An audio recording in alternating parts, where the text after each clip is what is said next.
नमस्कार मित्रांनो, इतरांना 10 कोटी, मला 25 कोटी, आमदारांचा गॅसस्फोट, अजित पवार अडचणीत. काय आहे ही राष्ट्रवादीची आतली बातमी आपण सविस्तर या चॅनलवरती बघणार आहोत. चला तर मग मी सचिन नाईक आणि तुम्ही बघत आहात आपली राजनीती चॅनल. राष्ट्रवादी काँग्रेसच्या मुळशी तालुक्यातील जिल्हा परिषद आणि पंचायत समिती उमेदवारांचा प्रचार सभेत मुळशी आमदार शंकर मांडेकर यांनी केलेल्या वक्तव्यामुळे राजकीय वर्तुळात मोठी खळबळ उडाली आहे आणि तीच आपण थोडक्यात जाणून घेणार आहोत.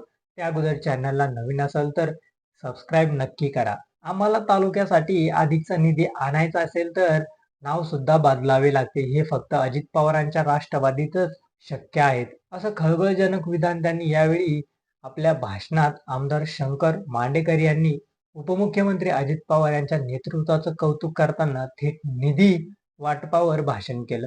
अजितदादा इतर आमदारांना 10 कोटी रुपये देत असतील तर मला 25 कोटी रुपये देतात, कारण मुळशी तालुक्याच्या विकासासाठी मला जास्त निधी लागतो, असा दावा त्यांनी केला. त्यांच्या या वक्तव्यामुळे सभेत एकच चर्चांना उधाण आलाय. मुळशी तालुक्याच्या सर्वांगीण विकासासाठी निधी मिळवताना पक्ष, नाव किंवा ओळख बदलावी लागती तर ते करायला तयार असल्याचं सूचक विधान त्यांनी केल्याचं राजकीय वर्तुळात बोललं जात आहे.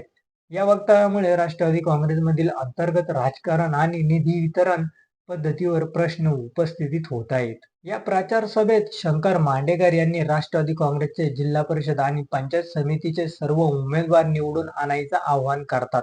अजित पवारांच्या नेतृत्वाखालील मुळशी तालुक्यातील जास्तीत जास्त निधी आणि विकास मिळू शकतो, असं ठामपणे सांगितलं आहे. आमदार शंकर मांडेकरांच्या या दाव्यामुळे विरोधकांकडून तीव्र प्रतिक्रिया येण्याची शक्यता असून आगामी काळात या वक्तव्यावर राजकीय वाद रंगण्याचे चिन्ह दिसत आहेत. तर तुम्हाला काय वाटतं हे आमच्या चॅनलच्या कमेंट बॉक्समध्ये नक्की कळवा आणि व्हिडिओ आवडला असेल तर चॅनलला लाईक आणि सबस्क्राईब करा. धन्यवाद.